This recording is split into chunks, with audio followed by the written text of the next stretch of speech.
Então vamos começar, Lana.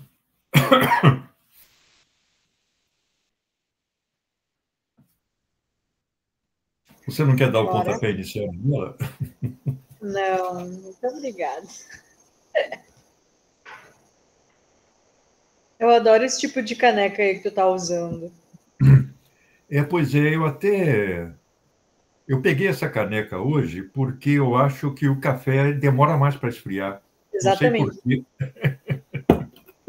Mas ele demora mesmo. Como está muito frio aqui, a previsão é de 1 negativo amanhã aqui em Santa Não tô Maria. sabendo.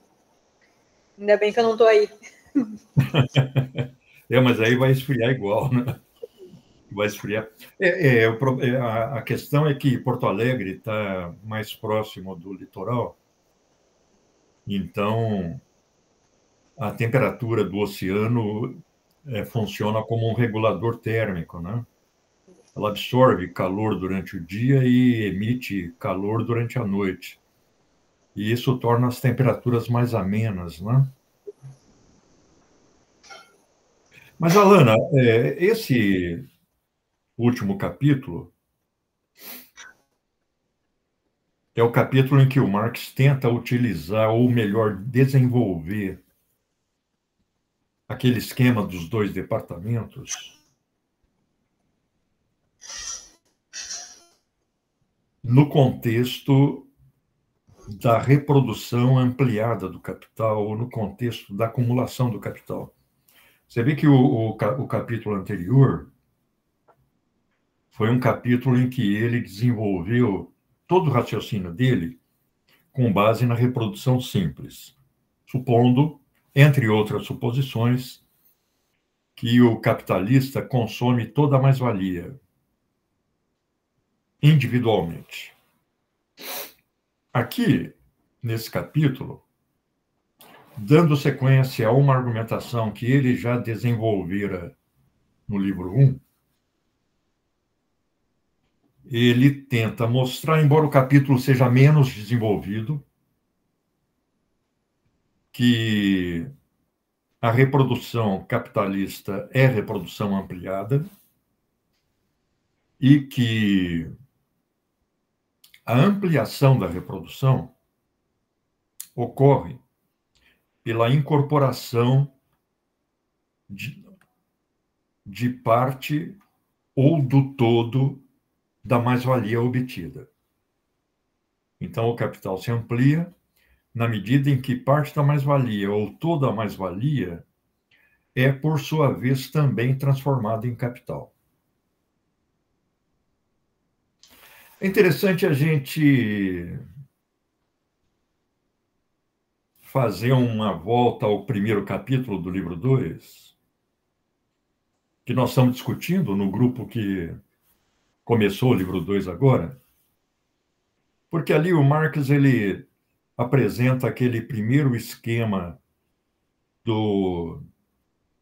da circulação do capital individual, em que o capitalista adianta uma quantia em dinheiro que ele tem que transformar em meios de produção e força de trabalho. Concatena esses elementos no processo produtivo e, se esse processo é desenvolvido nas condições médias da produção social, ele vai se dar origem a uma massa de mercadorias, com um valor de uso diferente do valor de uso das mercadorias inicialmente compradas, meios de produção e força de trabalho. Então, ele vai produzir sapato, vai produzir roupa, vai produzir tecido, etc. Essa mercadoria produzida, ela já carrega um valor maior do que o capital adicionado ou adiantado inicialmente.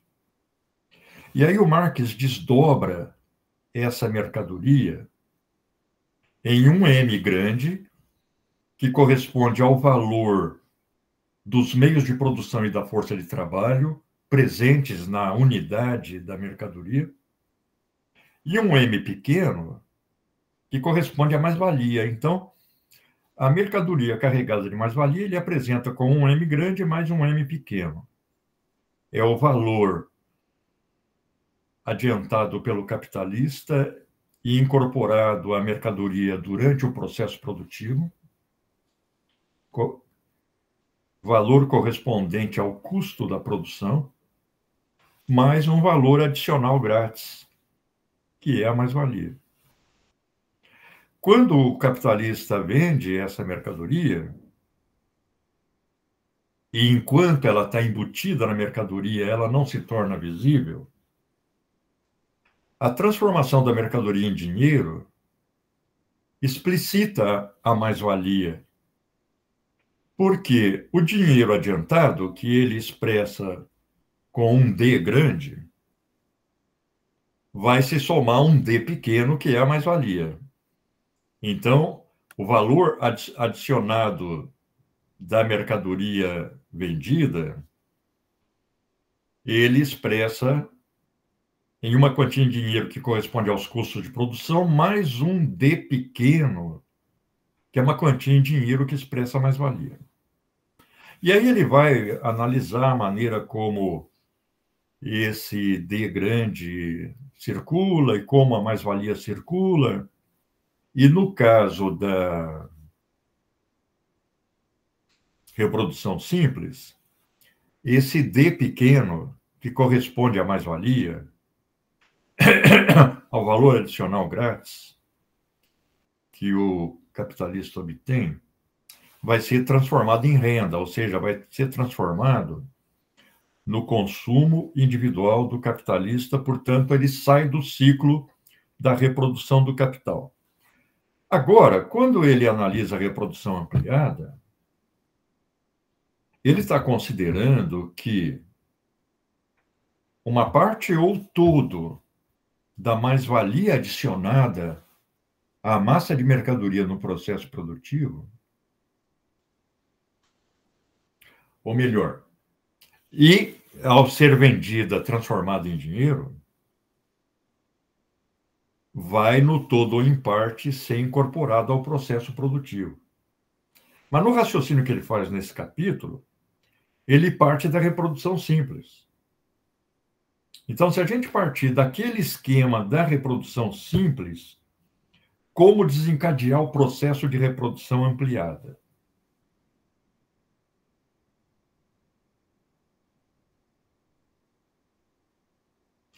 É por isso que ele apresenta o primeiro passo na exposição da reprodução ampliada na forma de uma redução do consumo dos capitalistas do setor 2.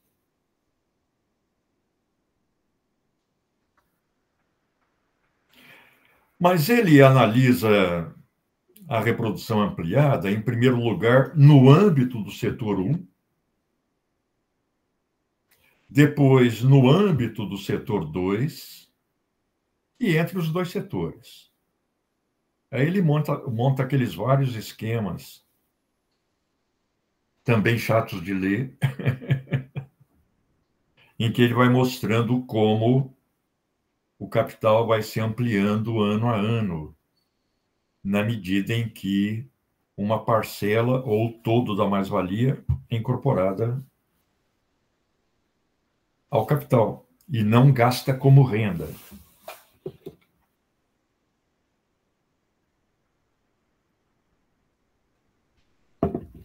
Mas vê que, dada a complexidade do esquema, ele fala, olha, eu quero pelo menos delinear o problema. Pelo menos adiantar o problema. Ele não se propõe a um esquema pronto e acabado da reprodução em escala ampliada. Se ele já era complexo no âmbito da reprodução simples, com tanto mais razão no âmbito da reprodução ampliada.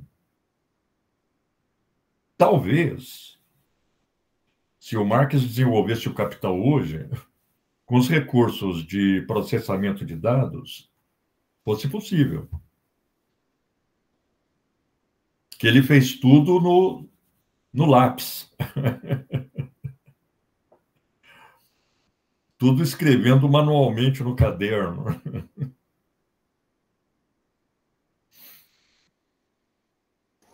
É muito louco pensar isso.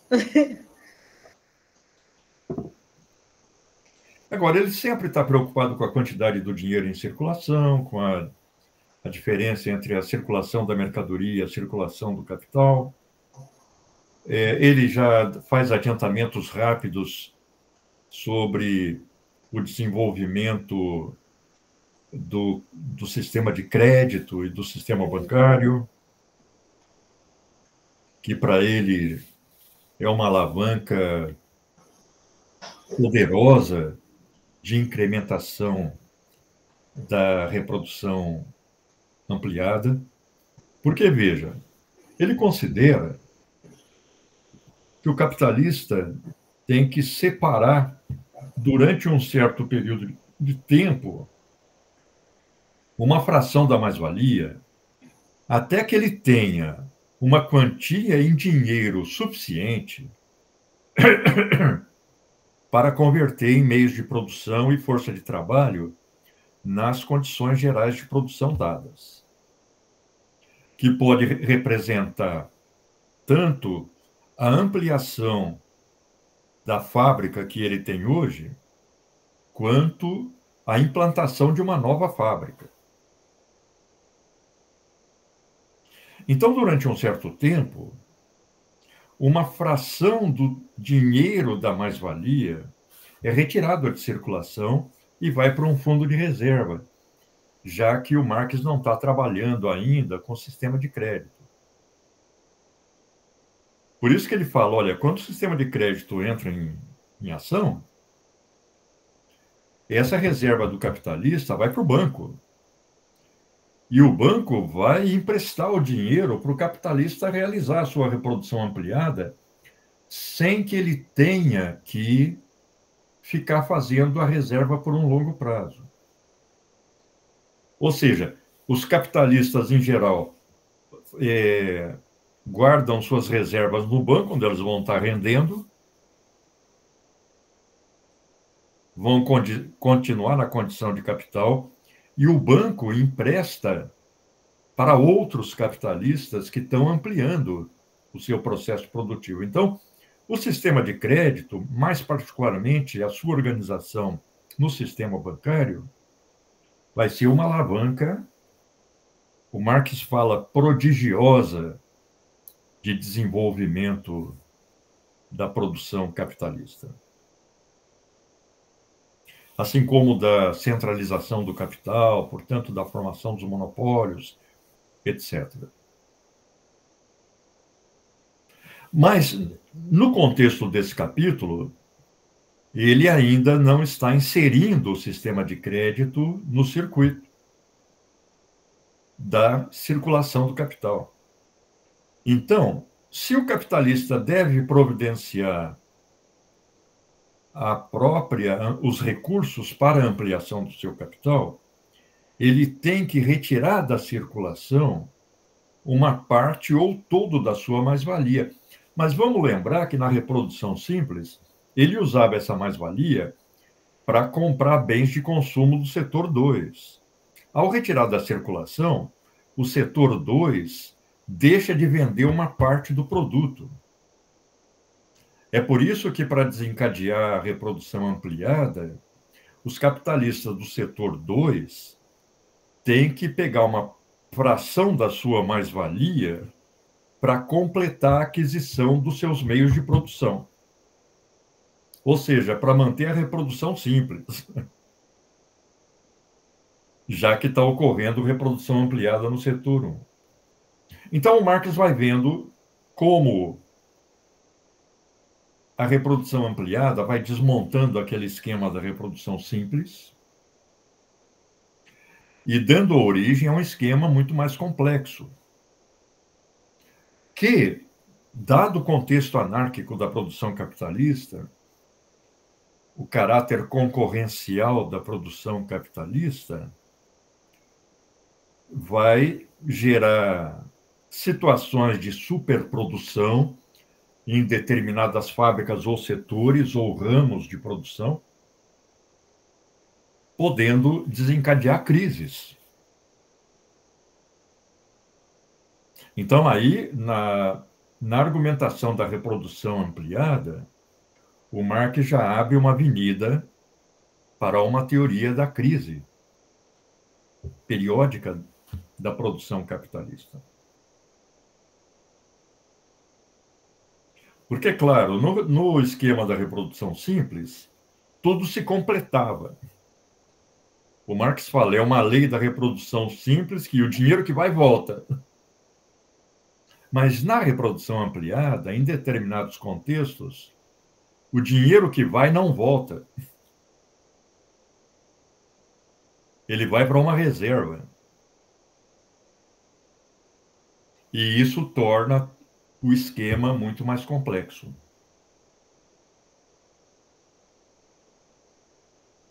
Com a possibilidade de conjunturas de superprodução em determinados ramos e até mesmo de uma crise geral de superprodução.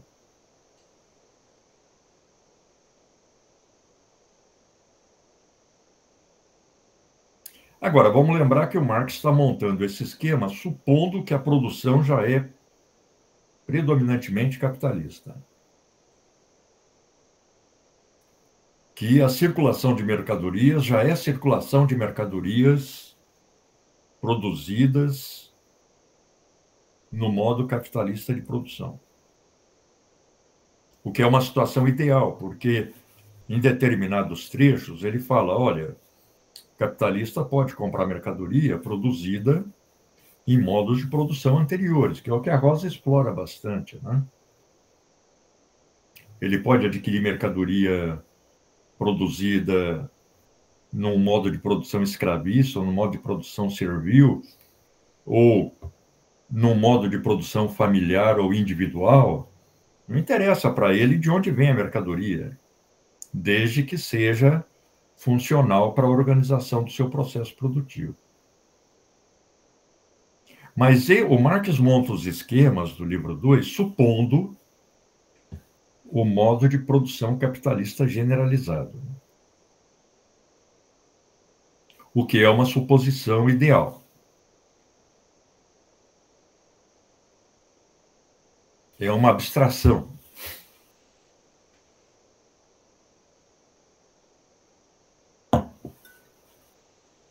Esfriou. A xícara não é tão eficiente assim.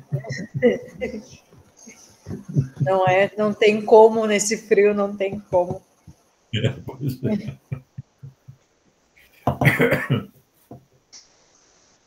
Esses são os elementos imprevisíveis que não dá para... Pois é. Amanhã é dia de eu correr. Eu quero ver como é que vai estar a temperatura. Acho que eu vou correr à tarde. Que eu corro dia sim, dia não. Sim. Às vezes dia sim, dia também, mas em geral é dia sim, dia não. Eu ainda não peguei o jeito para correr, mas uma hora vai, porque é o que eu quero fazer. É muito bom, viu, Alana? A corrida, ela... Na verdade, o exercício físico, né? Em geral, o exercício aeróbico, principalmente,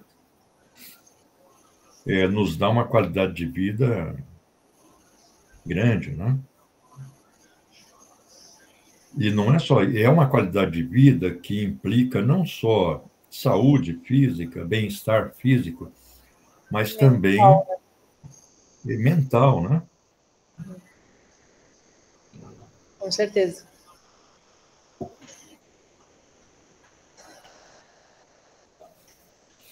Suponho, né? Como eu não peguei Alzheimer até agora, eu acho que também isso se deve à atividade física.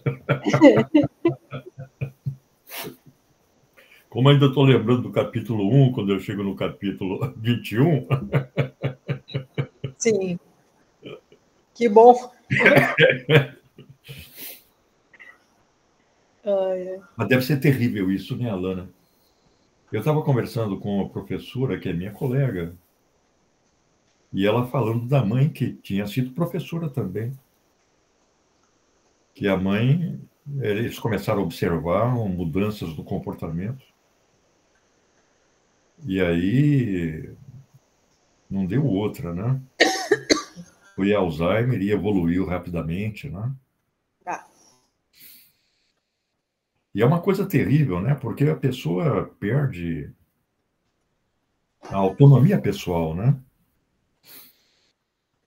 Vai, eu acho muito difícil lidar com essas situações. E é uma coisa cada vez mais generalizada, né? Como ninguém morre mais, vai avançando, né? Vai tentando passar o censo só para chatear o IBGE na hora do censo. E a previdência. Eu não sei se eu vou me aposentar um dia, sinceramente. Eu tô Não, a, a gente eu não tô a pode. quatro. Porque, claro, a nossa. Todo mundo está sujeito, né, a esse tipo de coisa e tal. Mas nosso corpo tem essa dimensão maquinal, né, de se conservar funcionando. Ah, total, total. A gente tem muitos amigos, né, que já tem mais de 70 e tem uma amiga em específico que sai bem menos, né, tem uma vida bem mais pacata do que aqueles que estão sempre no rolê e saem para caminhar e tal. E ela tá sempre mais adoecida do que os outros. É verdade. Mas eu ia fazer um comentário antes, mas agora eu esqueci. Ah, eu acho que eu vou sair para correr amanhã, Olha aí, ó. Não perde tempo. porque eu esqueci o comentário que eu ia fazer. Não, mas esquecer a gente esquece. O esquecimento faz parte da memória, né? Depois da Covid, O então. problema é quando ele anula tudo, né? Ai, ai.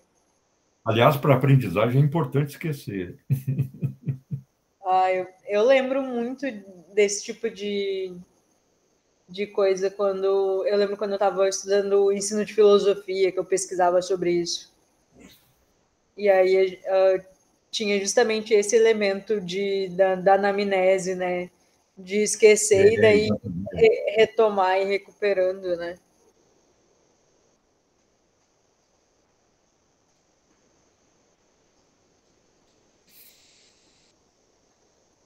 A bola está quicando, Alana. Pois é, eu tô tentando lembrar o comentário que eu ia fazer.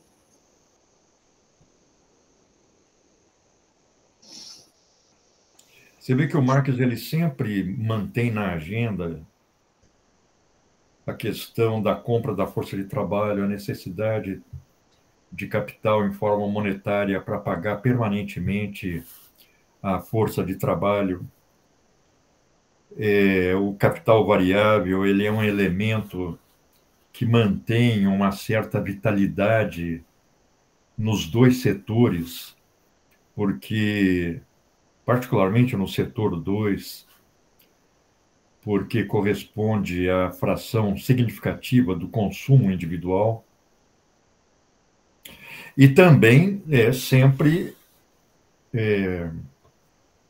desenvolvendo algum argumento lateral sobre a produção do ouro e a entrada do ouro em circulação, né? E como isso se integra ao processo da circulação dos capitais individuais e da circulação do capital total, né?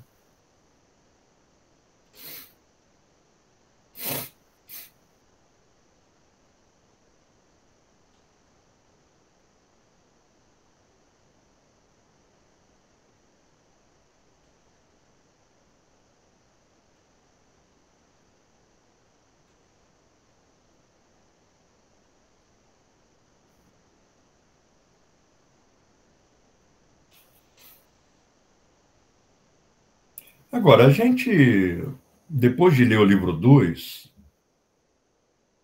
quando você pega um livrinho como Ideologia e Aparelhos Ideológicos de Estado, do Althusser, ou a própria reprodução do Bourdieu-Passeron, etc., A Escola Capitalista na França,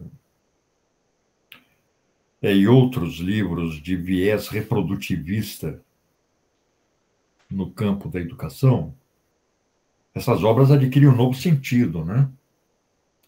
Porque o pano de fundo dessas obras é exatamente o livro 2.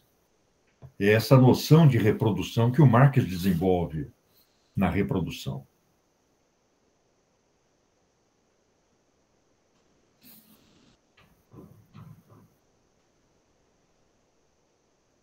Uma vez que a reprodução do capital para ele, que combina produção e circulação,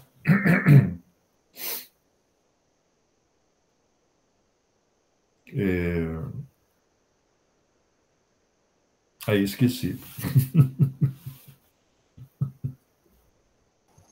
Viu? Eu tô até agora tentando lembrar o que eu ia falar. A reprodução do capital implica a reprodução do conjunto da sociedade. Ou seja, implica a reprodução das classes constitutivas da sociedade. E, portanto, diz o Marx, implica a reprodução da relação de produção. Esse é o elemento da continuidade, né? Da sociedade capitalista. É preciso reproduzir a relação de produção. E reproduzir a relação de produção significa reproduzir as classes que protagonizam esse modo de produção, né? A classe trabalhadora e a classe dos empresários capitalistas. São as principais da sociedade capitalista. Principais pela posição no processo produtivo, né? Claro, vai ter produção familiar, produção individual, etc., né? Pode ser até significativa. A gente estava comentando sobre a produção familiar e individual no Brasil num encontro anterior, né? E, coincidentemente, acho que um dia depois, eu peguei um pedaço de entrevista com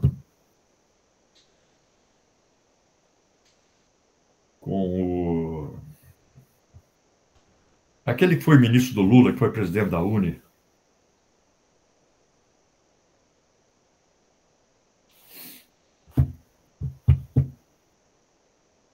Era famoso. Nossa.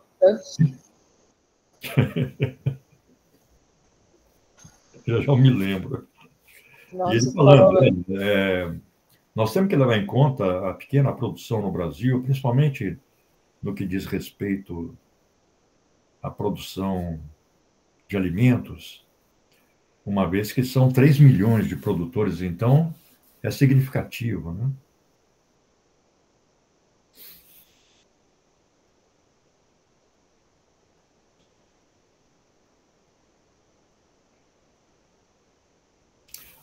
Mas eu tenho que levantar os números, tenho que dar uma checada nisso. Por exemplo, dada a estrutura capitalista, inclusive no campo, qual é o percentual da pequena produção, não só na população, mas também no PIB, né? Eu fico pensando hoje, assim, né, como isso é realmente muito ampliado, assim, um negócio meio, chega a ser, acredito que meio que estúpido. Conectado no momento a desktop. Estou ouvindo. Ela ligou errado aqui, peraí. É que a Maíra ligou o computador dela e desconectou a Alexa. Certo.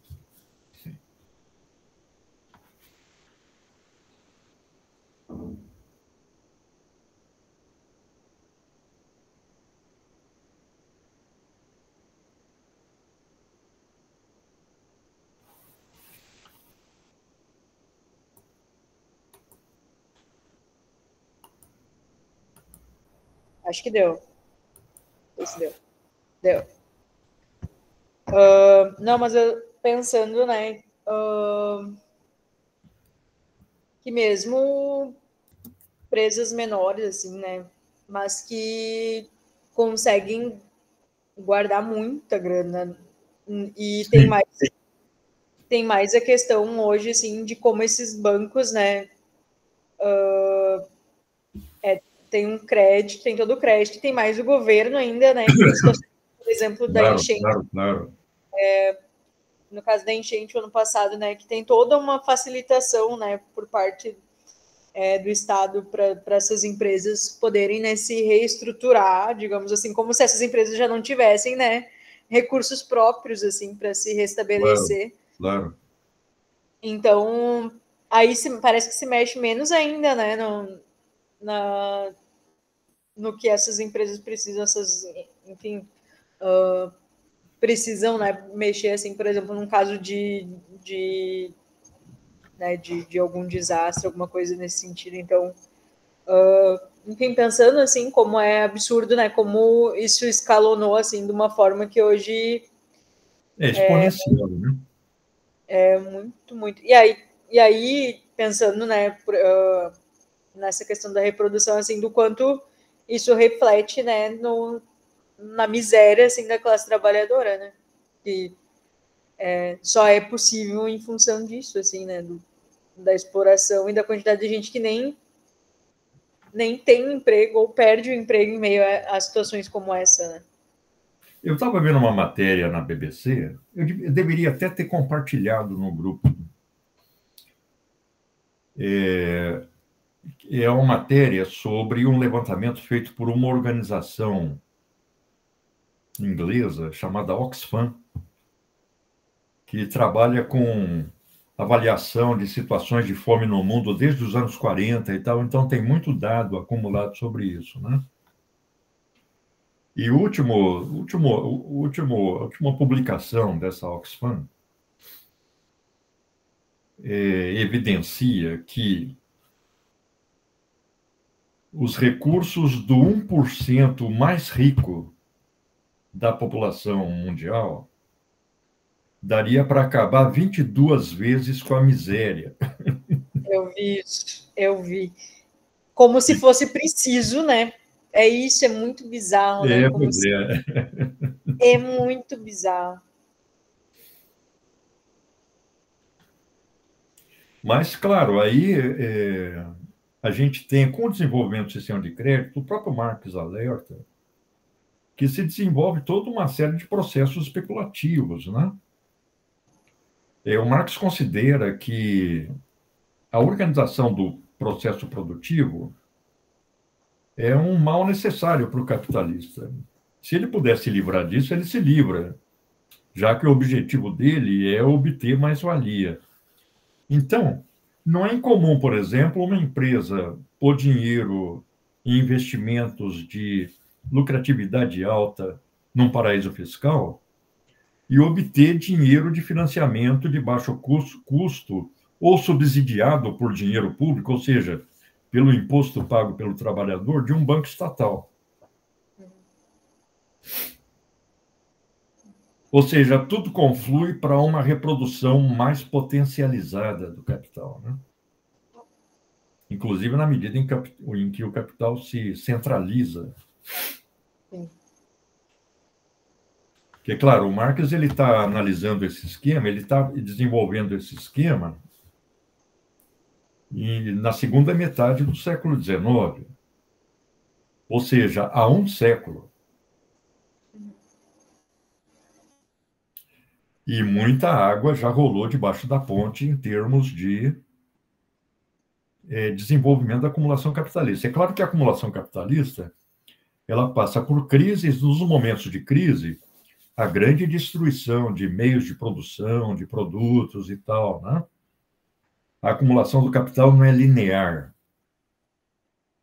Mas hoje nós temos empresas de uma magnitude que era impensável para o Marx quando ele estava desenvolvendo esse esquema. Ele sempre desenvolve o seu esquema da reprodução do capital nos limites nacionais. Hoje ele teria que criar um modelo global. Total. De reprodução do capital. Pensando, tipo, a gente estava vendo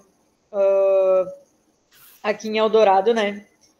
O ano passado, com a enchente, acho que foi mais de 80% da cidade ficou embaixo d'água, né? Acho que 90% da cidade ficou embaixo d'água, né? E aí agora, né, uma dessas empresas aí de tecnologia e informação comprou um terreno enorme para construir um data center. E aí é numa região que não inundou o ano passado. Ah, certo. A única região alta da cidade, que equivale a 540 campos de futebol. É pouquinho, né? É pouca coisa.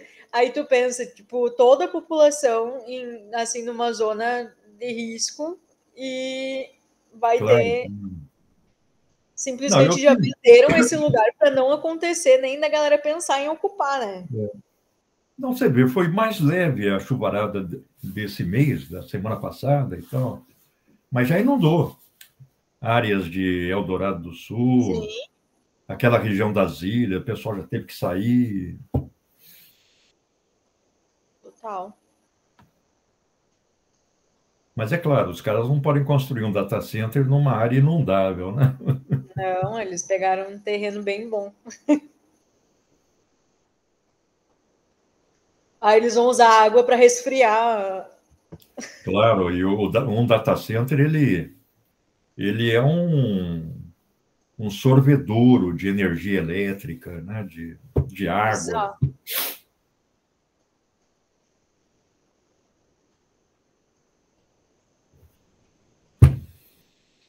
Então tá, Alana. Alana, vamos dar então essas 2 semanas. Isso.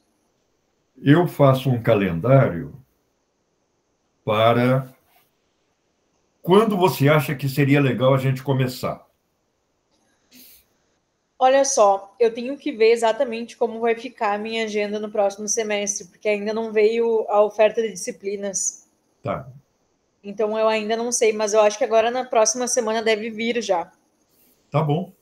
Aí assim que chegar e eu conseguir ver como que vai ficar a minha agenda, acho que a gente pode acertar daí, pode ser? Pode, mas eu vou ter que fazer também o seguinte: eu vou divulgar no grupo para ver se Sim. tem outros interessados, Claro. e aí, oportunamente, a gente discute se aparecer mais algum interessado, o que eu acho que não vai ocorrer. Não tem mais ninguém agora no... A galera tá começando o livro Não, 2. tem a Natália, tem o André, tem o Felipe. O André é professor hoje, mas ele foi da história.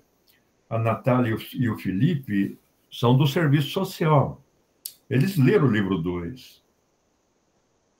Mas acho que eles concluíram o curso e já devem ter enveredado para outra coisa aí e tal. Mas eu vou entrar em contato com eles, eu vou divulgar no grupo e entrar em contato pessoal com eles através do Telegram, esperando que eles leiam, né? Porque ler Telegram é uma coisa meio fora de foco. Para mim é muito estranho, porque eu não recebo sempre as notificações. Não entra. E aí, de vez em quando, eu tenho que abrir o Telegram, daí eu vejo a mensagem. Não carrega. Pois é. Então tá, Alana. Então tá. Até quarta, então. Até quarta. Vamos continuar a discutir teorias da mais-valia. Então tá. Até quarta. Beijo, beijos. Legal, Alana. Outro. Tchau, tchau. Tchau.